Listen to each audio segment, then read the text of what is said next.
আসসালামু আলাইকুম বন্ধুরা, কেমন আছেন আপনারা? আশা করি সবাই ভালো আছেন। আলহামদুলিল্লাহ আমিও ভালো আছি। আবারও একটি নতুন ভিডিও নিয়ে আপনাদের সঙ্গে চলে এসেছি মিজানুর রহমান আজারির ওয়াজ। আপনারা যারা যারা মিজানুর রহমান ওয়াজ শুনতে ভালোবাসেন তারা ফুল ভিডিওটি দেখতে থাকেন, আশা করি ভালো লাগবে। আল্লাহর হাবিব সাল্লাল্লাহু আলাইহি ইসলামের কোলে এক ছোট্ট শিশু বসা। আল্লাহর হাবিব সাল্লাল্লাহু আলাইহি ইসলাম দাওয়াত খেতে গেলেন, এক ছোট্ট সাহাবী শিশু এসে আল্লাহ রাসূল সাল্লাল্লাহু আলাইহি ইসলামের কোলে বসলো। খাবার দেয়া হলে ছোট্ট মানুষ বা হাত দিয়ে খাবার এইটা ধরে ওইটা ধরে ওইটা ধরে, আছে না এরকম? বাচ্চারা দেখবেন খেতে পারবে এতটুকু, নষ্ট করে এতগুলো, এইটা ধরে ওইটা নেয় ওইটা ফালায়। তো আল্লাহ রাসূল সাল্লাল্লাহু আলাইহি ইসলামের কোলে বসে ওই সাহাবা বা হাত দিয়ে এটা টানে ওইটা টানে এইটা ফালায়। আল্লাহ রাসূল সাল্লাল্লাহু আলাইহি ইসলাম বললেন, ইয়া গোলাম, এই পিচ্ছি, এই বাচ্চা, সাম্মিল্লাহ, তুমি যে হাত দিয়ে খাবার টানতেছো বিসমিল্লাহ বলছো, আগে বিসমিল্লাহ বলো। কুলবি আমিনিক, ডান হাতে খাও, বিসমিল্লাহ বলো। কুলবি আমিনিক, ডান হাতে খাও। ওয়া কুল মিম্মা ইয়ালিক, তোমার সামনে যেটা আছে ওইটা খাও। এরকম টানা নিচড়ে করো। ওই সাহাবী বলেন, এই যে তিনটা কথা, তিনটা গাইডলাইন আল্লাহর হাবিব সাল্লাল্লাহু আলাইহি ইসলাম খাওয়ার আগে আমাকে দিয়েছিলেন, আমি মরার আগ পর্যন্ত এই গাইডলাইনের বাইরে কোনোদিন খাই নাই, সবসময় এইভাবে। তো বাচ্চাদেরকে শিখাবে যে বিসমিল্লাহ বলো, ডান হাতে খাও, সামনে যেটা আছে ওইটা খাও। একবার আল্লাহ রাসূল সাল্লাল্লাহু আলাইহি ইসলামের প্রিয় দৌহিত্র মানে নাতি হাসান রাদিয়াল্লাহু তাআলা আনহু, আল্লাহ রাসূল সাল্লাল্লাহু আলাইহি ওয়াসাল্লাম খুব ভালোবাসতেন হাসান রাদিয়াল্লাহু তাআলা আনহুকে এবং হুসাইন রাদিয়াল্লাহু তাআলা আনহুমা, এই দুইজনকে। ওনারা দুই ভাই আল্লাহ রাসূল সাল্লাল্লাহু আলাইহি ইসলামের পিঠে উঠে আল্লাহ রাসূল সাল্লাল্লাহু আলাইহি ইসলামের ঘোড়া বানিয়ে খেলতো। সুবহানাল্লাহ বলবেন না? ঘোড়া হতো আল্লাহর রাসূল, ঘোড়া হতো কে? আর ঘোড় সাওয়ার হতেন হাসান আর হুসাইন। আল্লাহ রাসূল সাল্লাল্লাহু আলাইহি ইসলাম বাপরি চুল রাখতেন, লম্বা চুল, ঘোড়ার ঘাড়ে যেমনি রশি থাকে, হাসান হুসাইন রাসূল সাল্লাল্লাহু আলাইহি ইসলামের চুলগুলোরে ধরে টেনে টেনে এরকম ঘোড়া ঘোড়া খেলতেন। সুবহানাল্লাহ বললেন না? তো হাসান রাদিয়াল্লাহু তাআলা আনহু একবার যাকাতের খেজুরের স্তূপ ছিল, উনি যে ছোট্ট মানুষ, খাবার দেখলেই তো ছোট্ট বাচ্চারা খেতে আরম্ভ করে, এটা কি নিজের খাবার, হালাল না হারাম এগুলো তো খেয়াল করে না। তো হাসান রাদিয়াল্লাহু তাআলা আনহু যাকাতের খেজুর নিয়ে খেতে আরম্ভ করলেন। আল্লাহ রাসূল সাল্লাল্লাহু আলাইহি ইসলাম এসে ওনার গলায় চেপে ধরলেন, চেপে জোর করে মুখ থেকে টেনে খেজুর বের করলেন আর বললেন, ইন্না লা নাকুলু সাদাকা। হাসান, তুমি জানো না আমরা হাশিমি খানদানের লোক, আমরা আলে মুহাম্মদ, আমার বংশের কেউ কোনোদিন তার গলা দিয়ে যাকাতের কোনো সম্পদ ঢোকাতে পারবে না। খবরদার হাসান, খবরদার দাতি, ফেলে দাও। হাদিসে এসেছে কিখ কিখ, মানে আমরা যেটা ওয়াক ওয়াক বলি, গলার ভিতরে গেলে ওয়াক ওয়াক বলে থুতু ফেলি, রাসূল সাল্লাল্লাহু আলাইহি ওয়াসাল্লাম কিখ কিখ বলে গলায় চেপে মুখ থেকে টেনে সেই খেজুরটা বের করেছে। বলেছেন, হাসান আমরা যাকাতের সাদাকার খেজুর খাই না, খবরদার হাসান, কখনো যাকাতের খেজুর খাবে না। সুবহানাল্লাহ পড়ো। তো এইভাবে আল্লাহ রাসূল সাল্লাল্লাহু আলাইহি ওয়াসাল্লাম আমাদেরকে শিখিয়েছেন, অন্যায় দেখলে, ভুল দেখলে এটা বলতে হবে, কারণ সাকিতু আনিল হাক্কি শাইতানুন আখরাস, অন্যায় দেখে যে চুপ থাকে ওটা মুমিন নয়, ওটা বোবা শয়তান। চিল্লায় বলেন ঠিক কি না? অন্যায় দেখলে রুখে দাঁড়ান, গর্জে উঠুন। আপনার আপন বোনের বয়সের একটা মেয়েকে কিছু বখাটে ছেলেরা টিস করতেছে, আপনি দেখে চলে যান কেন? দাঁড়ান, আপনি জিজ্ঞেস করুন কি হয়েছে, মেয়েটাকে তোমরা ডিস্টার্ব করো কেন? আপনি দাঁড়ালে আরো কয়েকজন এসে দাঁড়াবে, ঠিক কি না? কিন্তু একজনকে তো দাঁড়াইতে হবে, দাঁড়ানোর দরকার আছে না নাই? মনে রাখবেন, আধারে ভয় পেও না, আলো আছে আড়ালে, অন্ধকার পালিয়ে যাবে তুমি উঠে দাঁড়ালে। দাঁড়াতে হবে আপনাকে। অন্যায় রুখে দেন, অসঙ্গতি রুখে দেন, প্রতিবাদ করেন। সামাজিক যত ধরনের অন্যায় আছে, যৌতুক, সুদ, ঘুষ, দুর্নীতি, রুখে দেন। আমরা এগুলোর বিরুদ্ধে। আমরা দুর্নীতির পক্ষে না বিপক্ষে? সুদের পক্ষে না বিপক্ষে? যৌতুকের পক্ষে না বিপক্ষে? এগুলোর বিরুদ্ধে সামাজিক আন্দোলন গড়ে তুলুন, কথা বলেন। Raise your voice, raise your voice heart, কণ্ঠকে উঁচু করুন, প্রতিবাদ করুন, রুখে দাঁড়ান।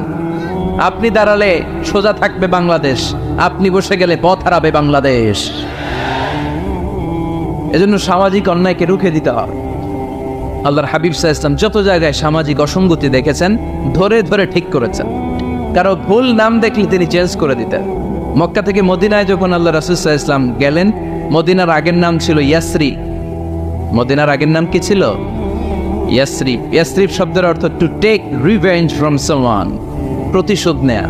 আল্লাহর হাবিব সাল্লাল্লাহু আলাইহি ওয়াসাল্লাম বলেন, আমি রাহমাতাল লিল আলামিন, আমি দয়ার নবী, মায়ার নবী, আর আমি যেই শহরে আসবো এই শহরের নাম প্রতিশোধের শহর, নেভার, কখনো হতে পারে না। আজকে থেকে এই শহরের নাম তবা কিংবা তৈবা, মানে পবিত্র নগরী, মদিনাতুন নবী, নবীর শহর। আল্লাহ রাসূল সাল্লাল্লাহু আলাইহি ওয়াসাল্লাম ইয়াসরিব থেকে ওই শহরের নাম ওই দিনই মদিনা শহর বানায় দিলেন। এক সাহাবীকে জিজ্ঞেস করলেন, মাসমুক, নাম কি? বলে, আমার নাম হচ্ছে হাজান। হাজান মানে দুশ্চিন্তা, অ্যাংজাইটি, মানে যে সবসময় টেনশন করে। আল্লাহ রাসূল সাল্লাল্লাহু আলাইহি ওয়াসাল্লাম বলেন, এটা একটা নাম হলো মিয়া? টেনশন কি কারো নাম হয়? রাসূল সাল্লাল্লাহু আলাইহি ওয়াসাল্লাম বললেন, শোনো, তোমাকে একটা পরামর্শ দেই, এই টেনশন নাম বাদ দাও, তুমি হাজান নাম কেটে সাহাল নাম রাখো, সাহাল। এখন হাজান বলে, আমি ছোট্টবেলা থেকে সবাই আমার চেনে হাজান নামে, এখন আমার নাম যে সাহাল এটা আবার ঘোষণা দিতে হবে, দরকার নাই, আমার হাজান আছে, এটাই ভালো, টেনশন, সমস্যা নাই। ও এবার বাড়িতে চলে যাওয়ার পরে আল্লাহ সব টেনশন ওর মাথার উপরে চাপাইছে। ওর এই বিপদ, ওর ব্যবসায় মন্দা, ওর পেটে ব্যথা, ওর জ্বর, ওর অসুস্থতা, ওর ঘরে শান্তি নাই, একটার পর একটা টেনশন আরো বেড়ে গেছে। সবাই বলে হাজান, ওই যে রাসূল সাল্লাল্লাহু আলাইহি ওয়াসাল্লাম সুন্দর নাম দিয়েছিল ওইটা নেও না, এই জন্য টেনশন বাড়ছে, যাও রাসূল সাল্লাল্লাহু আলাইহি ওয়াসাল্লামের কাছে ক্ষমা চেয়ে নাম ফেরত করে নিয়ে আস। হাজান এবার যে বলে, ইয়া রাসূলুল্লাহ, আমার হাজান নামের দরকার নাই, আপনি যেটা সাহাল দিয়েছিলেন ওইটাই ভালো। সাহাল শব্দের অর্থ সহজ। সাহাল মানে কি? ওই সাহাল রাদিয়াল্লাহু তাআলা আনহু বলে, আমি রাসূল সাল্লাল্লাহু আলাইহি ওয়াসাল্লামের কাছে ক্ষমা চেয়ে ওনার দেয়া নাম নিয়ে আসলাম, সাহাল। তারপর থেকে সবাই আমাকে ডাকে সাহাল। সাহাল মানে সহজ। আর ওই দিন থেকে মরার আগ পর্যন্ত আমার জীবনে আর কোনো টেনশন আসে নাই, সব কাজে আল্লাহ সাহাল অর্থাৎ সহজ করে দিয়েছেন। পড়েন সুবহানাল্লাহ। এজন্য উঠে দাঁড়াতে হবে, রুখে দিতে হবে সব অন্যায়। রাজি আছেন তো? যে সূরা থেকে কথা শুনবো এটাকে বলে সামাজিক রীতিনীতির সূরা। আমাদেরকে আল্লাহ তাআলা সোশ্যাল অ্যান্ড মোরাল কিছু গাইডলাইন দিয়েছেন, 10টা গাইডলাইন আল্লাহ তাআলা আমাদের জন্য এখানে ডেডিকেট করেছেন। এবং আমরা দেখব যে এই সমস্যাগুলোর কারণেই আমাদের সমাজে আজকে অশান্তি। কি করে একটা সমাজের শান্তি, শৃঙ্খলা, ভারসাম্য অক্ষুণ্ণ রাখা যায়, এ ব্যাপারে চমৎকার কিছু গাইডলাইন আল্লাহ এই সূরায় দিয়েছেন। আল্লাহ রাসূল সাল্লাল্লাহু আলাইহি ওয়াসাল্লামের 9 জন স্ত্রী এট এ টাইমে বেঁচে ছিল। মোট স্ত্রী 11 জন, দাসী 2 জন, সব মিলে 13 জন। আর এট এ টাইমে বেঁচে ছিল 9 জন। আল্লাহর হাবিব সাল্লাল্লাহু আলাইহি ওয়াসাল্লামের আলাদা কোনো ঘর ছিল না। 9 বিবিরে 9টা ঘর করে দিয়েছিলেন, এগুলোরই বলে হুজরা। সুবহানাল্লাহ পড়েন। তো উনি যখন ওখানে থাকতেন, মাঝে মাঝে দূর থেকে কিছু বেদুইন লোকেরা আসতো, যাদের মধ্যে সভ্যতা, ভব্যতা আসে নাই।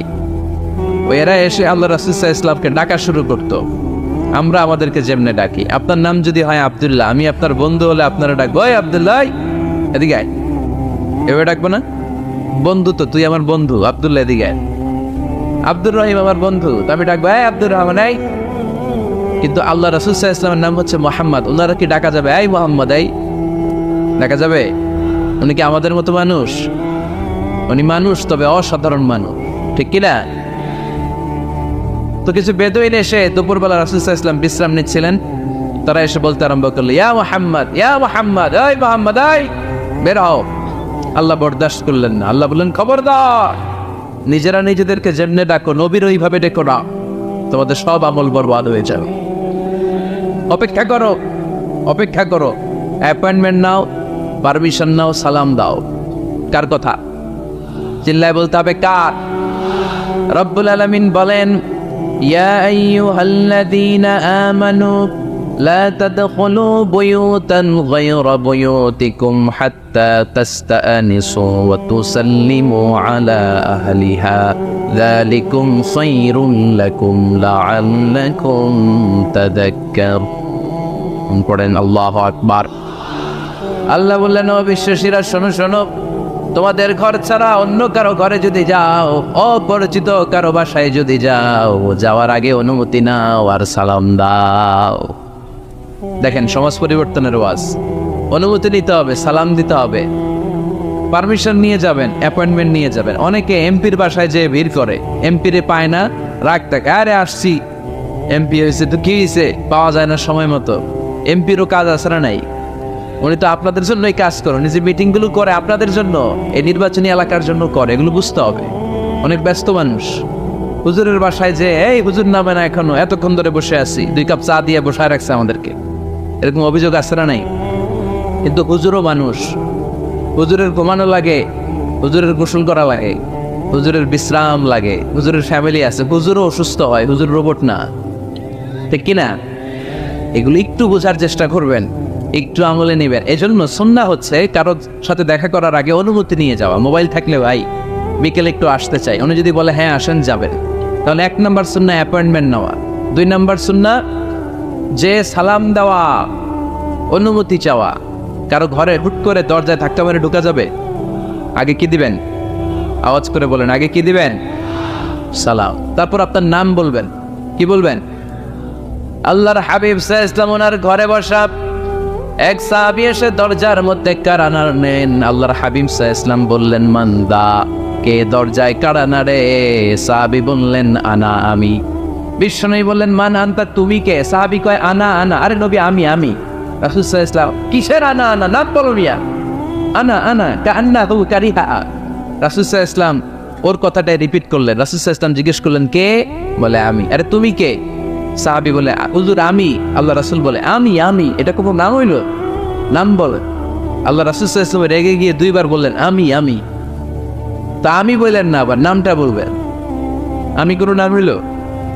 তো সাহাবী বললেন, আমি। রাসূল সাল্লাল্লাহু আলাইহি ওয়াসাল্লাম বললেন, না, আমি তোমার নাম না, তোমার নাম বলবে। তাহলে কারোর সাথে দেখা করতে গেলে প্রথম কাজ হচ্ছে অ্যাপয়েন্টমেন্ট নেওয়া, 2 নাম্বার অনুমতি চাওয়া, দরজায় নক করে সালাম দেওয়া, আর নাম বলা। রাজি আছেন? অনুমতি ছাড়া কারো ঘরে ঢুকবেন না। এটা কি আপনাদের মনে থাকবে? এক সাহাবী বললেন, ইয়া রাসূলুল্লাহ, ইয়া হাবিবাল্লাহ, আমার ঘরে কেউ নাই, শুধু আমি থাকি আর আমার আম্মা থাকে। আস্তাযিনু আলা উম্মি, আমার মায়ের ঘরে যেতেও কি আমার অনুমতি লাগবে নাকি? আল্লাহর হাবিব বললেন, তুহিব্বু আন তারাহা উরিয়ানা, তুমি কি চাও নাকি তোমার মাকে তুমি উলঙ্গ দেখবে? সাহাবী বললেন, না, কশিন কালেও আমার মারে আমি উলঙ্গ দেখতে চাই না। আল্লাহর হাবিব সাল্লাল্লাহু আলাইহি ওয়াসাল্লাম বললেন, ইদান ইস্তাযিন আলাইহা, তাহলে তোমার মার ঘরে ঢোকার আগেও অনুমতি নিয়ে ঢুকবা। মায়ের ঘরে ঢোকার আগে অনুমতি নিয়ে ঢুকবা। সাহাবী বলে, আনা খাদিমুহা, রাসূল সাল্লাল্লাহু আলাইহি ওয়াসাল্লাম, আমি ছাড়া ওনার কেউ নাই, আমি তো ওনার খেদমত করি, আমার মার ঘরে ঢোকার আগে অনুমতি নেওয়া লাগবে? আল্লাহ রাসূল সাল্লাল্লাহু আলাইহি ওয়াসাল্লাম বললেন, হ্যাঁ, তোমার মায়ের ঘরে ঢোকার আগেও অনুমতি নেওয়া লাগবে। তাহলে মার ঘরে ঢোকার আগে যদি অনুমতি লাগে, বোনের ঘরে ঢোকার আগে তোর অনুমতির দরকার নেই? হ্যাঁ? ভাইয়ের ঘরে, ভাবির ঘরে ঢুকবেন? হ্যাঁ? অনুমতি নিয়ে ঢুকবেন না। খবরদার, কারো ঘরে ঢোকার আগে অনুমতি নিয়ে ঢুকবো আমরা। হুট করে আমরা অনেক সময় ঢুকে পড়ি। সে হয়তো বিশ্রাম নিচ্ছে, অল্প কাপড় পরে শোয়া, বা বিছানায় এমন ভাবে পড়ে আছে, ওই অবস্থায় সে কারোর সাথে দেখা করতে চাচ্ছে না। ওই অবস্থায় হুট করে ঢোকা যাবে? নক করেন, সালাম দেন, নাম বলেন, পারমিশন চান। এই সময়ের মধ্যে সে নিজেকে গুছিয়ে প্রিপেয়ার্ড হবে, আপনার সামনে আসার উপযোগী করে নেবে নিজেকে। ঠিক কি না? দিস ইজ ইসলাম। আওয়াজ করে বলেন, দিস ইজ ইসলাম। এটাই ইসলাম। শুধু লম্বা দাড়ি রাখাই ইসলাম না, শুধু নামাজ পড়তে পড়তে কপালে দাগ ফেলানো ইসলাম না। কারো ঘরে ঢোকার আগে অনুমতি নিয়ে যাওয়ার নাম ইসলাম। কথা বুঝতে পেরেছেন? তাহলে কারো ঘরে ঢোকার আগে পারমিশন নিব, সালাম দিব। হুট করে আজ থেকে কারো ঘরে ঢুকবো না। ইনশাল্লাহ পড়বেন না? রব্বুল আলামিন এই সূরাটা শুরু করলেন ঈমানদারদেরকে ডেকে। এই সূরার মধ্যে রব্বুল আলামিন 5 বার ঈমানদারদেরকে ডাক দিয়েছেন, আর একবার গোটা বিশ্বের সব মানুষদেরকে ডাক দিয়েছেন। পড়েন সুবহানাল্লাহ। আল্লাহ বললেন, ইয়া আইয়ুহাল্লাযীনা আমানু লা তুকদ্দিমু বাইনা ইয়াদাইল্লাহি ওয়া রাসূলিহি ওয়াত্তাকুল্লাহ ইন্নাল্লাহা সামিউন আলীম। আল্লাহ বললেন, ও বিশ্বাসীরা শোনো, প্রথম গাইডলাইন, এই সমাজে যদি শান্তি চাও, সমাজটারে যদি সুন্দর বানাতে চাও, আল্লাহর রাসূলের বিধানের উপরে কোনো কথা বলো না। আল্লাহর রাসূল যেই বিধান দিয়েছেন ওই বিধানটাই ফাইনাল। আল্লাহর রাসূল যা বলছে ওইটা ফাইনাল না আমার যা মন চায় ওইটা ফাইনাল? কারটা ফাইনাল? আল্লাহর রাসূলেরটা ফাইনাল। কোন বিশ্বাসী নারী, কোন বিশ্বাসী পুরুষ আল্লাহর বিধান চলে আসার পরে মন গড়া কোনো কাজ করতে পারে নাকি? মুমিন নারী পুরুষ সব সময় ওই বিধান পালন করে যেই বিধানটা আমাদের জন্য ফরজ করেছে কে? আল্লাহর রাসূল যা বলেছে এটাই ফাইনাল। খবরদার, আল্লাহ এবং আল্লাহর রাসূলের দেয়া কোনো বিধানকে টপকে যেও না। Don't try to be over smart, বেশি স্মার্ট হতে যেও না। যতটুকু ইসলাম দিয়েছে ওইটার মধ্যেই থাকো। ইসলামের চেয়ে বেশি স্মার্ট কোনো কিছু হতে পারে? ইসলামের চাইতে কোনো কিছু বেশি মডার্ন হতে পারে? আল্লাহর দেয়া, আল্লাহ রাসূলের দেয়া কোনো আইনের চেয়ে কোনো স্মার্ট আইন পৃথিবীবাসী বানাতে পারে? এজন্য আল্লাহ বললেন, ওয়ামা কানা লিমুমিনিন ওয়ালা মুমিনাতিন ইযা কাদাল্লাহু ওয়া রাসূলুহু আমরান আন ইয়াকুনা লাহুমুল খিয়ারাতু মিন আমরিহিম। আল্লাহ রাসূলের বিধান যখন জানা হয়ে যায়, কোনো মুমিন বান্দা বান্দি তাদের আর নিজেদের পক্ষ থেকে কোনো অপশন থাকে না, কোনো চয়েস নাই। আমার আল্লাহ বলেছে 5 ওয়াক্ত নামাজ জামাতের সাথে পড়ো, এর উপর আমাদের কোনো কথা আছে নাকি? আল্লাহ নারীদেরকে বললেন হিজাব পরে রাস্তায় বের হও, এর উপরে কোনো কথা আছে নাকি? আল্লাহ বললেন সমাজের ফিনান্সিয়াল ট্রানজ্যাকশন গুলো ব্যবসার মাধ্যমে হবে, কোনো সুদের কারবার চলবে না, এর উপরে মুমিনদের কোনো কথা আছে নাকি? আল্লাহ রাসূল যেটা বলেছে ওইটাই ফাইনাল, ওইটাই সবচেয়ে শ্রেষ্ঠ। খেয়াল রাখবেন, এর চেয়ে বেশি শ্রেষ্ঠ হতে পারে? এক সাহাবী বললেন আমি সারা রাত তাহাজ্জুদ পড়ব, ঘুমাবো না। এক সাহাবী বলল আমি আর স্ত্রীদের কাছে যাব না। আরেক সাহাবী বলল সারা বছর আমি রোজা রাখবো, আমি কোনোদিন রোজা ভাঙবো না। আল্লাহ রাসূল সাল্লাল্লাহু আলাইহি ওয়াসাল্লাম রেগে গেলেন, কারণ আল্লাহ রাসূল কি এগুলো শিখাইছেন আমাদেরকে? সারা রাত তাহাজ্জুদ এগুলো শিখাইছে? সারা বছর রোজা শিখাইছে? স্ত্রীদের থেকে আলাদা দূরে দূরে থাকা এগুলো শিখাইছে? রাসূল সাল্লাল্লাহু আলাইহি ওয়াসাল্লাম রেগে গেলেন। দেখেন what a check and balance, ইসলাম কতটা ভারসাম্যপূর্ণ জীবন ব্যবস্থা।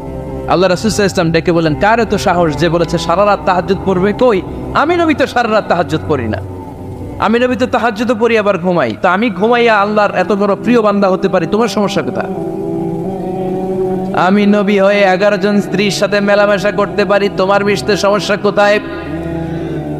আমি নবী রোজা রাখি, আবার মাঝে মাঝে রোজা রাখি না, দিনের বেলা খাই, এভাবে মানতে তোমার সমস্যা কোথায়? ইন্নী লাখশাকুম লিল্লাহি ওয়া আতকাকুম লাহু, আমি নবী সবার চাইতে বেশি আল্লাহরে চিনি, আমার নবীর চাইতে আল্লাহরে বেশি কেউ চিনে? আরে নবী তো আমাদেরকে আল্লাহকে চিনিয়ে দিয়েছে, চিল্লায় বলেন ঠিক কি না? আমার নবীর চাইতে কেউ বেশি বুজুর্গ হতে পারবে না, আমার রাসূলের চাইতে কেউ বেশি আল্লাহওয়ালা হতে পারবে? তার মানে রাসূল যতটুকু শিখিয়েছে অতটুকুই শ্রেষ্ঠ। এটা টপকিয়ে, এটার উপর দিয়ে অ্যাডভান্স হয়ে সামনে যাওয়া যাবে? বেশি বোঝা যাবে না। খবরদার, রাসূল যেটা শিখিয়েছেন অতটুকুর মধ্যে থাকতে হবে, তাহলে কল্যাণ আর বরকত দিবে কে? মাগরিবের ফরজ নামাজ কয় রাকাত? কয় রাকাত? তো কেউ যদি বলে আমি অনেক বড় আল্লাহর ওলি, আমি 5 রাকাত পড়বে সব বেশির জন্য, হ্যাঁ কি কয়? হবে না। 5 রাকাত তো সেজদা কয়েকটা বেশি আছে, এটার মধ্যে রুকু কয়েকটা বেশি, কষ্টও বেশি, হবে? কথা কয় না, হবে? রমাদানের 30 দিন রোজা রাখা ফরজ, আপনি যদি বলেন না রমজানে না রেখে এটা আমি শাবান, জুলকাদ, জুলহজ 3 মাস টানা 90 দিন রেখে দিব, বেশি রাখবো, হবে? হবে, কারণ বেশি বুঝছে। কারণ কি? আল্লাহ রাসূলের চাইতে বেশি বোঝা যাবে, আল্লাহ রাসূলের চাইতে বেশি বুজুর্গ সাজা যাবে। খবরদার, never be advanced from Allah and his রাসূল। আল্লাহ এবং আল্লাহ রাসূলের চাইতে আমরা অ্যাডভান্স হব না। আল্লাহ রাসূল যা দিয়েছেন ওইটাই ফাইনাল। ওইটা কি ফাইনাল? আওয়াজ করে বলেন ওইটা কি? তাহলে সামাজিক সুখ সম্প্রীতির প্রধান মাধ্যম হচ্ছে আল্লাহ রাসূল যা বলেছে এটাই আমরা মানব, এর উপর আমরা কোনো কথা বলতে চাই? এরপর আল্লাহ ইমানদারদেরকে আবার ডাক দিলেন, বললেন ইয়া আইয়ুহাল্লাযীনা আমানু লা তারফাউ আসওয়াতাকুম ফাওকা সাওতিন নবী, ও বিশ্বাসীরা খবরদার, আমার নবীর কণ্ঠের চাইতে তোমাদের কণ্ঠ বড় করো না। ঘোষণাটা কার? কারণ সাহাবারা আল্লাহ রাসূল সাল্লাল্লাহু আলাইহি ওয়াসাল্লামের চারদিকে এরকম ঘিরে বসে থাকতো। এজন্য সাহাবাদেরকে উদ্দেশ্য করে আল্লাহ বললেন, আমার নবীর গলার সাউন্ড যতটুকু তোমাদের সাউন্ড থাকবে অতটুকু বা অতটুকুর চেয়ে কম, এর চেয়ে বড় হওয়া যাবে তাহলে বেয়াদবি হয়ে যাবে। তাহলে কি হয়ে যাবে? বনু তামিম গোত্রের নেতা কে হবে? আল্লাহর হাবিব সাল্লাল্লাহু আলাইহি ওয়াসাল্লাম পরামর্শ করছিলেন। আবু বকর রাদিয়াল্লাহু তাআলা আনহু বললেন, আমার মনে হয় এই লোকটা হইলে ভালো হয়। ওমর ফারুক বলেন, না উনি না, আমার মতে এই লোকটা হইলে ভালো। সাইয়েদনা আবু বকর বললেন, আরে না ওমর, তুমি বুঝো না, আমি যার কথা বলেছি সে হলে সবচেয়ে ভালো, তার মধ্যে নেতৃত্বের গুণ আছে। সাইয়েদনা ওমর ফারুক বলেন, না আপনি বুঝেন নাই, আপনার আমি ভালো বুঝছি, আমি যারে বলেছি সেই হবে না। তা তর্ক আছে না নাই? এই তর্ক, কথার নাম কথা, কথার পিঠে কথা করতে করতে করতে করতে এনাদের মধ্যে একটু ঝগড়ার একটা ভাব। বিশ্বনবী বসা, এই ঝগড়া করতে করতে সাউন্ড বড় হয়ে গেছে, এই উনি হবে, উনি বলে না উনি হবে। বিশ্বনবীর কণ্ঠের চাইতে কণ্ঠ উঁচু হয়ে গেল, আরশের উপর থেকে একটা ধমক দিলেন কে? আল্লাহ বললেন, খবরদার লা তারফাউ আসওয়াতাকুম ফাওকা সাওতিন নবী, নবীর কণ্ঠের চাইতে কণ্ঠ উঁচু করো না। ওয়ালা তাজহারু লাহু বিল কওলি কাজহারি বা'দিকুম লিবা'দ আন তাহবাতা আমালুকুম ওয়া আনতুম লা তাশউরুন। নবীর কণ্ঠের চাইতে তোমাদের কণ্ঠ যদি উঁচু হয়ে যায়, তোমাদের সব নেক আমলগুলো আমি আল্লাহ বাতিল করে দেব। ধমকটা ছোট না বড়? ছোট না বড়? মনোযোগ আছে আপনাদের? যদি নবীর কণ্ঠের চাইতে তোমাদের কণ্ঠ বড় হয়, জীবনে যত ইবাদত করছো সব বাতিল, নামাজগুলো বাতিল, কাজে আসবে না। হজ করছো বাতিল, রোজা রেখেছো বাতিল, সব বাতিল। বেয়াদবি করেছো নবীর সাথে, চিল্লায় বলেন ঠিক কিনা? নবীর কণ্ঠের চাইতে নিচু হতে হবে কণ্ঠ। এই আয়াত আসার পরে সাহাবারা তো এমন ভয় পেলেন, এবার নবীর কাছেই কেউ আসে না। সুবহানাল্লাহ বলবেন না? ভয়ে আসে না, ভয়ে না জানি আমার কণ্ঠ আবার নবীর কণ্ঠের চাইতে উঁচু হয়ে যায়। ওমর ফারুক রাদিয়াল্লাহু তাআলা আনহু ডানে ঘুরে বায়ে ঘুরে কাছে আসে না।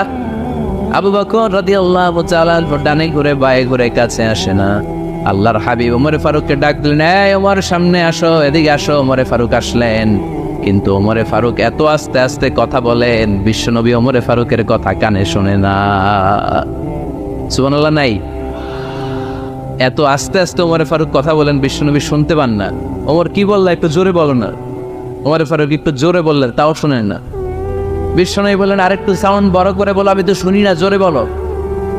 ভয়, কারণ কণ্ঠ যদি উঁচু হয়ে যায় আমার নবীর কণ্ঠের চাইতে, জীবনের সব ইবাদত শেষ। এজন্য কথা কওয়ার দরকার নেই, ইবাদতগুলো ঠিকঠাক আওয়াজ করে পড়তে হবে, আল্লাহু আকবার। তাহলে 2 নাম্বার গাইডলাইন, লা তারফাউ আসওয়াতাকুম ফাওকা সাওতিন নবী, নবীর কণ্ঠের চাইতে কণ্ঠ উঁচু করো না। আপনারা হজ উমরা করেছেন কে কে দেখি? মাশাআল্লাহ, হাত নামান। যারা আমরা করি নাই, আমরা আল্লাহর কাছে কামনা করি, আল্লাহ আমাদেরকেও তুমি যাওয়ার তৌফিক দাও। আমরাও যেন আমার নবীর কবরের সামনে দাঁড়িয়ে নবীর সালাম পড়তে পারি, তৌফিক দাও। আমরাও যেন রাউদাতুম মিন রিয়াদিল জান্নাহ ঢুকে 2 রাকাত নামাজ পড়তে পারি, তৌফিক দাও। তোমার ঘরটা যেন তাওয়াফ করতে পারি, তৌফিক দাও। মক্কা মদিনার ঐতিহাসিক জায়গাগুলো যেন দেখে হৃদয়টারে ঠান্ডা করতে পারি, আল্লাহ তৌফিক দাও। তো যারা গিয়েছেন তারা জানেন, মসজিদে নববীতে নামাজের পরে আপনারা যখন পূর্ব দিকে, প্রথম কাতারের পূর্ব দিকে সবাই লাইন ধরে, লাইন ধরে যেতে যেতে প্রথমে বাম দিকে পড়ে রাউদাতুম মিন রিয়াদিল জান্নাহ, জান্নাতের বাগান সমূহ থেকে একটা বাগান। পুরো মসজিদে নববীর কার্পেটের এক কালার, ওই রাউদাতুম মিন রিয়াদিল জান্নাহর কার্পেটের আরেক কালার। আল্লাহ রাসূল সাল্লাল্লাহু আলাইহি ওয়াসাল্লামের ঘর আর মিম্বার এতটুকু জায়গাকে অন্য কালারের কার্পেট দেয়া হয়েছে। এটা দুনিয়ার বুকে জান্নাতের টুকরার মধ্যে থেকে একটা টুকরা। সুবহানাল্লাহ। আজ এরা খুব ভিড় করে এখানে নামাজ পড়ার জন্য। এটা বাম দিকে পাবেন। এরপরে যেতে যেতে কিছু দূর যাওয়ার পরেই বাঁ দিকে পাবেন বিশ্বনবী সাল্লাল্লাহু আলাইহি ওয়াসাল্লামের কবর, আল কবর আশ শরীফ। আমার নবী এখানে শুয়ে আছে। যেই নবীর কথা আজীবন ওয়াজে শুনলেন, যেই নবীরে নামাজের তাশাহুদে বসে সালাতু সালাম পড়ে শোনা, যে নবীর জন্য দেহের তাজা রক্ত আমরা বিলিয়ে দিতে রাজি, ওই নবীর কবরের সামনে যে যখন দাঁড়াবেন আর ভাববে আমার আর নবীর থেকে ব্যবধান 5-6 হাত, এইখানে আমার নবী শুয়ে আছে, এইখানে আমি, আপনি কি ধৈর্য ধারণ করতে পারবেন? কথা বলেন, নিজেকে সামলে রাখতে পারবেন? আমার নবীর কোন উম্মত প্রথম যখন উমরা করতে যায়, হজ করতে যায়, নবীর কবরের সামনে দাঁড়িয়ে নিজেকে সামলে রাখতে পারে না, চিৎকার দিয়ে কান্না আসে, চোখ দিয়ে ধা ধা করে অশ্রু ঝরে। যেই নবীর ভালোবাসা আমার হৃদয়ের মধ্যখানে, আমার নবী নাকি শোয়া আছে এই জায়গায়, এই জায়গায় আমার নবী শোয়া। সহ্য হয় না, বুক ফেটে চিৎকার আসে, কিন্তু চিৎকার দেয়া যায় না। কারণ যে আয়াতের তাফসীর আপনাদেরকে শোনাচ্ছি, এই আয়াতটা বিশ্বনবীর কবরের উপরে লেখা। লা তারফাউ আসওয়াতাকুম ফাওকা সাওতিন নবী, তুমি নবীর দরবারে এসেছো, এখানে বড় গলায় আওয়াজ করে কোনো কথা বলা যাবে না, চিল্লায় বলেন ঠিক কি না? এই আয়াতটা আজও লেখা নবীর কবরের উপর। লা তারফাউ আসওয়াতাকুম ফাওকা সাওতিন নবী, এটা নবীর দরবার, এখানে চিৎকার চেঁচামেচি করে দুরূদ পড়া যাবে না, লাফালাফি করা যাবে না, অত্র হবে আন্তরিকতার সাথে, বিনয়ের সাথে নবীরে সালাম দিতে হবে। সুবহানাল্লাহ পড়েন। আল্লাহ রাসূল সাল্লাল্লাহু আলাইহি ওয়াসাল্লাম আমাদের থেকে বিদায় নিলেন, কিন্তু এই আয়াতের হুকুম আজও আছে না নাই? অনুরূপভাবে যারা আমাদের উস্তাদ, মা বাবা, আধ্যাত্মিক নেতা, ধর্মীয় গুরু, ইসলামী আন্দোলনের নেতা, তাদের সামনেও উচ্চবাচ্য করে আওয়াজ করা যাবে, তাদের সাথে ভদ্র ভাষায় কথা বলার দরকার আছে না নাই? তাহলে দুইটা গাইডলাইন আমরা পেলাম। প্রথম গাইডলাইন হচ্ছে আল্লাহ রাসূল যা বলেছে এটাই ফাইনাল, এটাই কি? কথা বোঝে নাই? আল্লাহ রাসূল যা দিয়েছে সেটা কি ফাইনাল। আর 2 নাম্বার হচ্ছে নবীর কণ্ঠের চাইতে কণ্ঠ উঁচু করা যাবে যাবে না। 3 নম্বরে আল্লাহ মুমিনদেরকে আবার ডাক দিলেন, বললেন ইয়া আইয়ুহাল্লাযীনা আমানু ইন জাআকুম ফাসিকুম বিনাবাইন ফাতাবায়ানু। কেউ যদি তোমাদের কাছে কোনো সংবাদ নিয়ে আসে, সংবাদটা বিশ্বাস করার আগে যাচাই করে নাও। আদেশটা কার? জোরে বলেন। আমরা কিছু শুনলেই বিশ্বাস করি, এরকম আছে না নাই? যা শোনে তাই বিশ্বাস করে, এরকম করা যাবে? তো কি করবেন তাইলে? হ্যাঁ, কি করতে হবে? ঠিক না বে ঠিক? হ্যাঁ, ঘটনাটা ঠিক না বে ঠিক, এটা আমাদেরকে যাচাই করতে হবে। You have to justify the news, you have to verify the report. Whatever you found in social media or Facebook, don't share. Think twice before you share, man. Share করার আগে 2 বার ভাববেন যে শেয়ার করবো কি করবো না। একটা কিছু পাইলে শেয়ার মেরে দেয়, সে দিচ্ছে শেয়ার, তার বন্ধু দেয় শেয়ার, পুরা ফেসবুকের মধ্যে মারামারি। আছে না নাই? আসলে এরকম কিছু ঘটেই নাই, আছে না নাই? খবরদার, আমরা খুব খুব বেশি পছন্দ করি রুমর, গুজব ছড়ানোর জন্য বাংলাদেশের পৃথিবীতে 1 নাম্বার। আমাদের চেয়ে কেউ বেশি গুজব ছড়াতে পারে? আমরা কি গুজব মানবো? গুজব এটারে আজকে আমরা নো বলে দিব। নো। কি বলবেন? এত আস্তে? গুজবকে আমরা কি বলবো? নো। গুজবে কান দিবেন না। প্রায় দেখবেন সোশ্যাল মিডিয়াতে অমুক নেতার গোপন ভিডিও ফাঁস। তো অমুক নেতার গোপন ভিডিও ফাঁস হয়েছে, আপনার কি সমস্যা? আপনার এত ভালো লাগে কেন? আপনার ভিডিও তো কয়েকদিন পরে ফাঁস হবে, তখন আপনি কি করবেন? এই সমস্ত আজে বাজে কাজে যাবেন না। অমুক নেতার কি ফাঁস হয়েছে, কি গোপন ভিডিও, কি স্ক্যান্ডাল, এগুলো নিয়ে কখনো মুমিনদের মাথা ব্যথা থাকতে পারে? মুমিন চাইলেই যে কোনো জিনিস শেয়ার দিতে পারে না। আপনি লা ইলাহা পড়েছেন, এই লা ইলাহা যেন তেন কোনো বাণী নয়। এই লা ইলাহার ঘোষণা দিয়ে যে মুমিন হয়, তার হাতগুলো আল্লাহর কাছে একেবারে সারেন্ডার, তার জিহ্বাটা সারেন্ডার, তার চোখগুলো সারেন্ডার, তার কানগুলো সারেন্ডার। সে চাইলেই মন যা চায় তা করতে পারে না, ঠিক কি না? আপনার কান দিয়ে যা শুনতে বলছে শুনতে পারবেন? কেন পারেন না? কারণ আপনি মুমিন, ঠিক কি না? চোখ দিয়ে যা দেখতে মন চায় দেখা যায়, যেন কানে শুনি সদা তোমার কালাম, এ খোদা চোখে যেন দেখি শুধু কোরআনের আয়াত। শোনো আমার মুনাজাত, শোনো শোনো ইয়া ইলাহি আমার মুনাজাত, শোনো আমার মুনাজাত।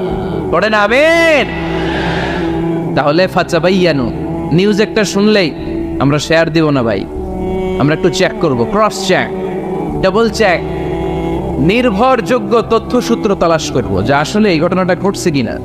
100% যখন আপনি confirm, then you may share in Facebook, that's not a big deal.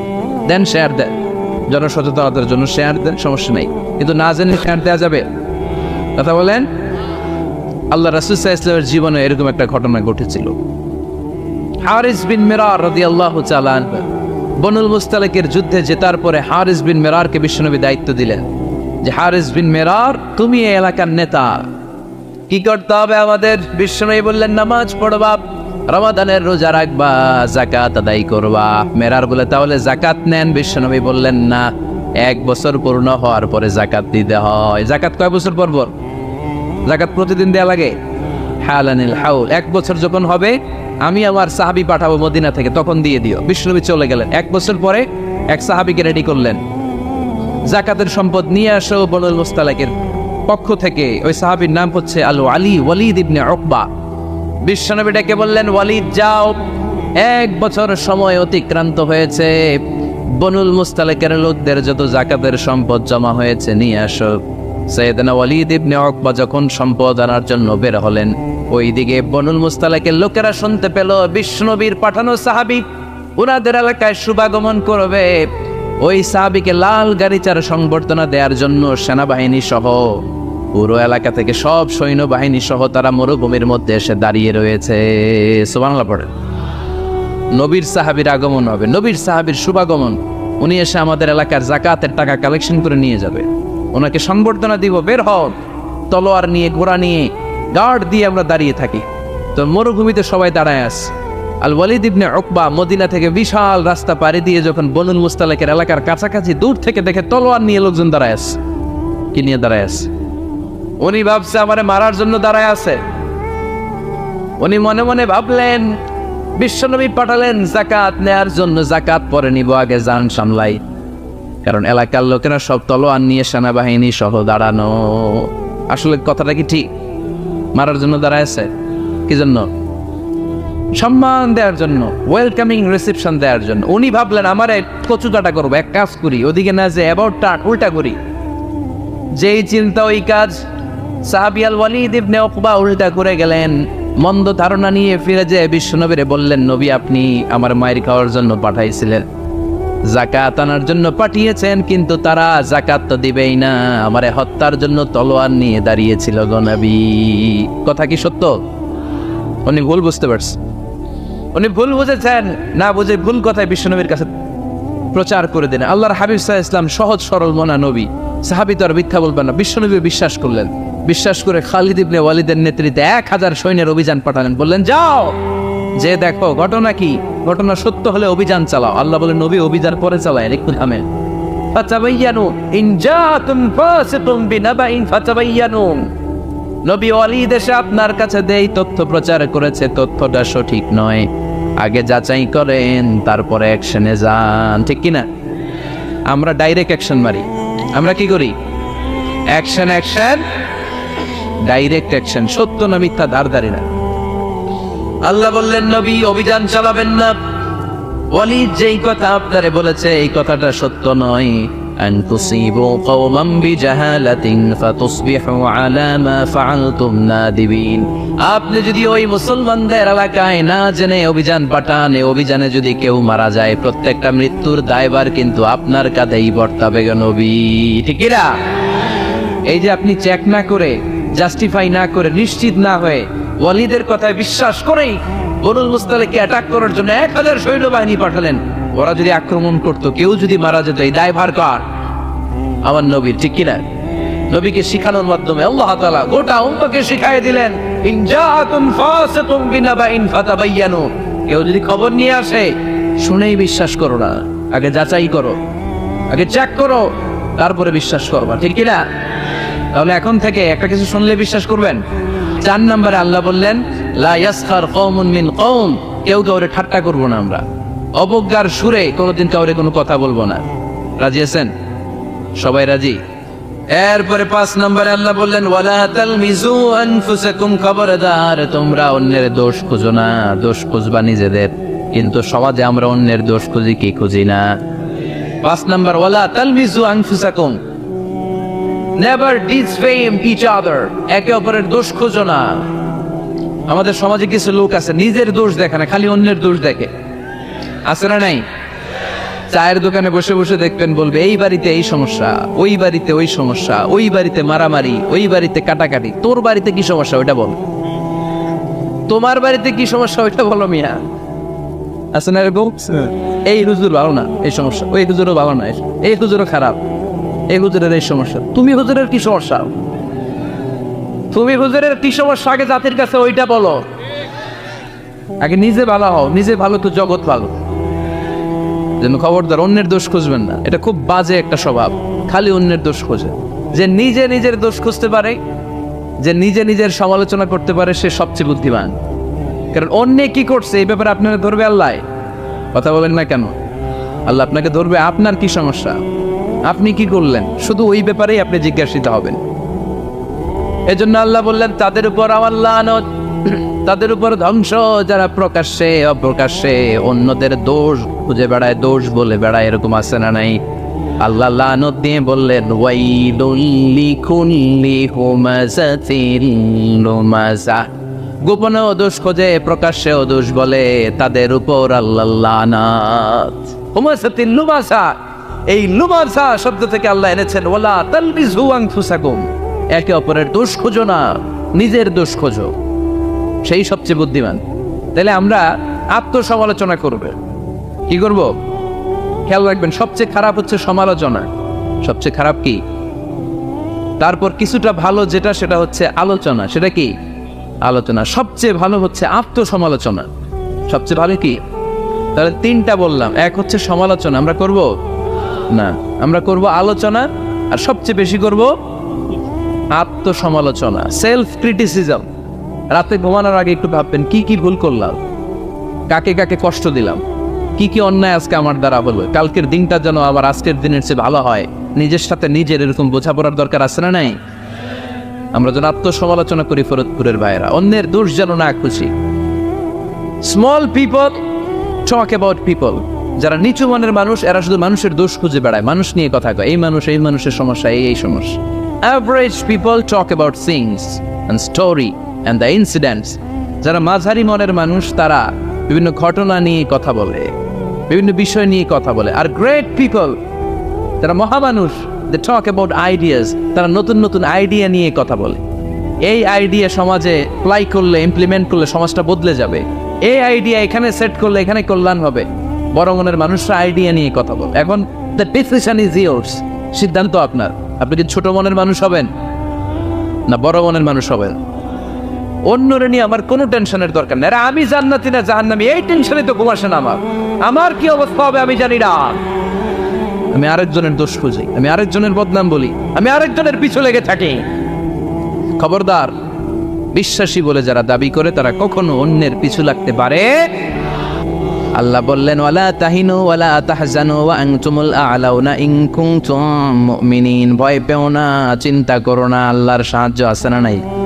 বিপদ যত বেশি আসে, পরীক্ষা যত বেশি আসে, বিজয়ের পতাকা পতপত করে উড়ার সময়টা কাছে আসতে থাকে, ঠিক কি না? আকাশে যখন ঘুটঘুটে বেশি অন্ধকার দেখা যায়, প্রচন্ড অন্ধকারে যখন আকাশ একেবারে ছেয়ে যায়, রাত্রি যখন গভীর হয়ে যায়, সুবহে সাদিকের আলো আসার সময়টা কাছে আসতে থাকে, ঠিক কি না? গর্ভবতী নারীর পেটের প্রসব বেদনা যত বেড়ে যায়, নতুন মেহমান দুনিয়াতে আসার সময় ঘনাতে থাকে, তেমনি ইমানদারের উপর আযাব গজব অত্যাচার যত বাড়তে থাকে, ইসলামের বিজয়ের সময়টাও কাছে আসতে থাকে। এজন্য ঈমান হতে হবে ইমানদারের মতো, ঈমান হতে হবে পাক্কা ঈমান। চিল্লায় বলেন ঠিক কি না? সে আল্লাহ বললেন قد أفلح المؤمنون الذين هم في صلاتهم خاشعون. Successful indeed are the believers. সফল হলো তারা, ঈমান এনেছে যারা। কার কথা? চিল্লায় বলেন। জিমায় পড়ছেন? কষ্ট হচ্ছে? সফল হলো তারা, ঈমান এনেছে যারা। তবে শুধু ঈমানদার বলে হাত তুললেই হবে না, 7টা গুণ সেই ঈমানদারের ভেতরে থাকার দরকার আছে না নাই? 1 নম্বর গুণ আমরা শুরু করছি, কানগুলো খরগোশের মতো খাড়া করে শুনেন। শুনতেছেন? আল্লাহ বললেন আল্লাযীনা হুম ফি সালাতিহিম খাশিউন। ঈমানদারেরা যখন নামাজের মুসল্লায় দাঁড়ায়, দিন দুনিয়ার হুঁশ তাদের থাকে না, তাদের অন্তরটা চলে যায় আল্লাহর আরশের দিকে, ঠিক কি না? বিশ্বনবী বলতেন আনতা আবুদাল্লাহা কান্নাকা তারাহু, এমন ভাবে নামাজ পড়ো যেন তুমি আল্লাহরে দেখছো। ফা ইন লাম তাকুন তারাহু ফা ইন্নাহু ইয়ারাক। এটা যদি মনে করতে কষ্ট হয়, অন্তত এটা ভাবো যে আল্লাহ তোমায় দেখছে, ঠিক কি না? নামাজে যখন দাঁড়াবেন ভাববেন আমি আল্লাহরে দেখতেছি। এটা ভাবা অনেক কঠিন, এটা জানার জন্য লোকেরা পারে না। যদি না পারেন তাহলে অন্তত এটা ভাবেন যে আল্লাহ আপনারা দেখতেছে। আল্লাহ ইজ ওয়াচিং মি, আল্লাহ আমাকে দেখছে। তো আমি আল্লাহরে দেখতেছি আর আল্লাহ আমারে দেখতেছে। সুফিরা এটারে 2টা ক্লাস করছে, একটার নাম দিছে মুশাহাদা আর একটার নাম দিছে মুরাকাবা। মুশাহাদা মানে আমি নিজে দেখি, আর মুরাকাবা মানে আমি দেখি না, আমারে দেখে কে? কেউ যেটা দেখে না দেখে কে? কেউ যেটা শোনে না শোনে কে? আল্লাহ আপনারে দেখতেছে। নামাজের মুসল্লা এই চিন্তাটা করলে খুশু খুদু বাড়ায় দিবে কে? খুশু মানে ভয়। কার ভয়? কথা বলেন। যাদের হৃদয়ে আছে আল্লাহর ভয়, তারা কভু পথ ভুলে যায় না। আল্লাহর প্রেম ছাড়া এই দুনিয়ায় কারো কাছে কোনো কিছু চায় না। রাতের আধারে যারা সেজদাতে রয়, দু চোখের স্রোতে নদী যেন বয়। রাতের আধারে যারা সেজদাতে রয়, দু চোখের স্রোতে নদী যেন বয়। ছলনার হাতছানি যতই আসুক, পেছনে ফিরেও সে তাকায় না। যাদের হৃদয়ে আছে আল্লাহর ভয়, তারা কভু পথ ভুলে যায় না। আল্লাহর প্রেম ছাড়া এই দুনিয়ায় কারো কাছে কোনো কিছু চায় না, কারো কাছে কোনো কিছু চায় না। ঠিক কি না? খুশু মানে আল্লাহর ভয়। আল্লাহর ভয় নিয়ে যদি কেউ মুসল্লার মধ্যে নামাজের জন্য দাঁড়ায়, তার মন ডানে বায়ে কোনো দিকে যেতে পারে নাকি? কথা বলেন। তার নজরটা থাকবে তার সিজদার দিকে। বান্দা যখন সিজদা থেকে নজর ডানে নেয়, আল্লাহ বলে বান্দা ফিরে আয়। আবার যখন বাম দিকে নজর করে, আল্লাহ ডাক দিয়ে বলে আকবিল ইয়া ইবাদি, আকবিল, ফিরে আয়। আবার যখন উপরের দিকে তাকায় বলে ফিরে আয়। এরকম আছে না নাই? নামাজও পড়ে, এমনি নামাজও পড়ে, আবার এমনি চায়। নামাজও পড়ে আবার ঘরের দিকে চায়। আছে না নাই? না, আল্লাহ বলে আকবিল, বান্দা ফিরে আয়, ফিরে আয়, তাকাবি তো সেজদার দিকে। তিনবার নজর ডানে বায়ে যখন ঘোরানো হলো, তিনবারও যখন নজর ফিরায় না, আল্লাহ তখন ডেকে বলে লা হাজাত আলি লা সলাতিক, এই নামাজের কোনো দরকার আমার নাই। যে আল্লাহর জন্য ওযু করলেন, সময় দিলেন, এতক্ষণ ধরে নামাজ পড়লেন, ওই আল্লাহই যদি বলে তোর নামাজের দরকার নাই, তো কারে দিলেন নামাজ? এজন্য নামাজের মধ্যে তাড়াহুড়ো করা যাবে? খুশু, খুদু, খুশু মানে আল্লাহর ভয়। নামাজে যখন দাঁড়াবেন, শুধু নিজেরই মুসল্লি বানাবেন না, মনটারেও মুসল্লি বানাবেন। আমরা শুধু নিজেরা নামাজি হই, মনটারে নামাজি বানাই না। আমি ঠিকই আল্লাহু আকবার, মন চলে গেছে সৌদি আরব, মন চলে গেছে হিন্দি সিনেমার দিকে, মন চলে গেছে দোকানের দিকে, মন চলে গেছে ক্রিকেট খেলায়। আছে না নাই? উনি কিন্তু মুসল্লি, মসজিদে উনি কি মুসল্লি, উনি হাতে পায়ে একেবারে মুসল্লি, কিন্তু মনটারে মুসল্লি বানায় নাই। এজন্য মনটারেও নামাজি বানাতে হবে। আমরা বলি মনটারে কাজ দেন, মনটারে কখনো অলস বসে থাকতে দেয়া যায় না। আপনিও মুসল্লি হবেন, মনটারেও মুসল্লি বানাতে হবে। তা না হলে মন ডানে বায়ে ঘুরবে। মনের আরবি হচ্ছে কলব। কলব মানে যেটা নাড়াচাড়া করে। এটা এখন এদিকে, পরে ঢাকায়, এরপরে সৌদি আরব, এরপরে আমেরিকা। এটার পাসপোর্টও লাগে না, ভিসাও লাগে না, এটা খালি দৌড়ায়। ঠিক কিনা? এজন্য মনটারে নামাজি বানানোর দরকার আছে না নাই? এজন্য আল্লাহ বললেন কদ আফলাহাল মুমিনুনাল্লাযীনা হুম ফি সালাতিহিম খাশিউন। মুমিন বান্দাদের প্রথম গুণাবলী হলো, মুমিন বান্দারা যখন নামাজে পড়ে, মনটারে নিয়ে নামাজ পড়ে। নিজেও নামাজি, মনটাও নামাজি। ঠিক কি না? আমাদের অনেকের নামাজে মন বসে না। আমাদের অনেকে বলে হুজুর নামাজে দাঁড়ালে মন সাথে থাকে না, নামাজে শুধু ভুল হয়, সূরা যে কয়বার পড়ে নিজেও জানি না। এরকম আছে না নাই? এদিকে ওদিকে চলে যায়। এখন মনটারে কিভাবে আপনি এক জায়গায় আনবেন, কনসেন্ট্রেট করবেন কিভাবে? বিশ্বনবী একবার মসজিদে ঢুকে দেখলেন এক সাহাবী নামাজ পড়তেছে, আল্লাহু আকবার, নামাজের মধ্যে এরকম করতেছে। এরকম করে না অনেকে? নামাজের পরে দাড়িও টানে, দাড়িও চুলকে। আছে না নাই? নামাজ পরে জামাও সোজা করে, নামাজ পরে দাড়িও টানে। বিশ্বনবী বললেন লাউ খাশাআত কলবুহু লা খাশাআত জাওয়ারিহুহু, এর অন্তরে যদি আল্লাহর ভয় থাকতো, তাহলে এর অঙ্গ প্রত্যঙ্গের মধ্যেও এই ভয়ের ইম্প্যাক্ট পড়তো। এই সাহাবীর অন্তরে আল্লাহর ভয় নাই, খুশু নাই, এজন্য হাতে পায়ের মধ্যেও খুশু নাই। হাত একবার এদিকে নড়ে, আরেকবার ওদিকে নড়ে। আমাদের এরকম সমস্যা আছে না নাই? বিশ্বনবী বললেন তোমাদের যদি খুশু খুদু নামাজের মধ্যে বাড়াতে মনে চায়, নামাজের মুসল্লায় দাঁড়িয়ে হৃদয়টারে যদি আল্লাহর আরশে পাঠিয়ে দিতে মনে চায়, তাহলে নামাজের মুসল্লায় যখন দাঁড়াবা, মনে করবা এটাই হতে পারে জীবনের শেষ নামাজ। 5টা টিপস দিব আপনাদের মনোযোগ বাড়ানোর জন্য। 5টা। কয়টা? নামাজে মনোযোগায়ন কিভাবে করবেন, 5টা টিপস খেয়াল করে রাখেন, কিভাবে নামাজের মনোযোগ বৃদ্ধি করবেন। টিপস নাম্বার 1, সল্লু সলাতান মুআদ্দিয়া, বিদায়ী নামাজ পড়বেন। মনে করবেন হতে পারে আজকের এই নামাজটাই আমার জীবনের শেষ নামাজ। এখন বাজে 10:30, আপনাকে বলা হলো আজ রাত 1টার দিকে আপনার জীবনের হায়াত ফুরিয়ে যাবে। চলে যাওয়া লাগবে না আমাদের? থাকতে পারবো আমরা? চলে যাওয়া লাগবে। রাত 1টায় মালাকুল মউত চলে এসে রূহ কবজ করে নিয়ে যাবে। আর 1.5 ঘন্টা আপনার হাতে সময়। এই 1.5 ঘন্টায় আপনি নামাজ রোজা যা পারেন করে নেন, আপনার হুঁশ থাকবে? কথা কন। 1.5 ঘন্টা পরে আপনার মরণ। আপনি তাড়াতাড়ি করে অজু করে আসবেন, যায় নামাজে দাঁড়াবেন, মনে মনে ভাববেন আজকে জনমের মতো মাফ চাবো আল্লাহর কাছে। আকাম কুকাম যা করছি সব কাইন্দা একেবারে মাফ করায় ফেলাম আল্লাহর কাছে, ঠিক কিনা? সেদিন আপনি অজু করবেন চমৎকার ভাবে পাঞ্জাবিটা পরে, আতর মেখে, টুপিটা পরে মুসল্লার মধ্যে দাঁড়িয়ে আল্লাহু আকবার বলে নামাজ শুরু করবেন। ওই দিনের নামাজে আপনার কোনো তাড়াহুড়ো নাই। আছে? আজীবন তাড়াহুড়ো করছেন, কিন্তু ওই দিন আপনার তাড়াহুড়ো নাই। ওই দিনের রুকুটা আপনার জীবনের শ্রেষ্ঠতম রুকু হয়ে যাবে। ওই দিনের সেজদাটা আপনার জীবনের শ্রেষ্ঠতম সেজদা হয়ে যাবে। ওই দিন আপনি সেজদায় পড়ে চোখের পানি দিয়ে জায়নামাজ ভিজিয়ে দিবেন না? কথা বলেন, দেবেন না? এর কারণ আপনি জেনে গেছেন এটাই আপনার জীবনের শেষ নামাজ, ঠিক কিনা? তো এই যে প্রত্যেক নামাজের সময় মসজিদে যে আল্লাহু আকবার বলে যে দাঁড়াই, এই নামাজের পরে আবার কোনো নামাজের চান্স আমি জীবনে পাবো কিনা কোনো গ্যারান্টি আছে? চিল্লায় বলতে হবে, গ্যারান্টি আছে? আরো 30 মিনিট আমরা সবাই বেঁচে থাকবো, গ্যারান্টি? আরো 10 মিনিট বাঁচবো, গ্যারান্টি? শ্বাস যেটা ভিতরে নিলাম ফেলতে পারবো, কোনো গ্যারান্টি আছে?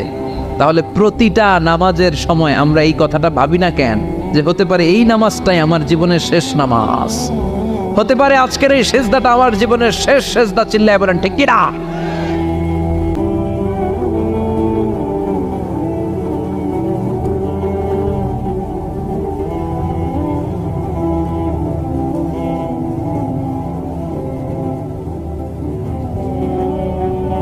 ভিডিওটি ভালো লাগলে একটি লাইক, কমেন্ট ও শেয়ার করবেন বন্ধুরা। আরও নতুন নতুন ভিডিও পেতে চ্যানেলটিকে সাবস্ক্রাইব করে পাশে থাকবেন বন্ধুরা। যারা ভিডিওটি শেষ পর্যন্ত দেখেছেন তাদের জন্য অনেক অনেক ভালোবাসা থাকলো বন্ধুরা। ভালো থাকবেন, ধন্যবাদ।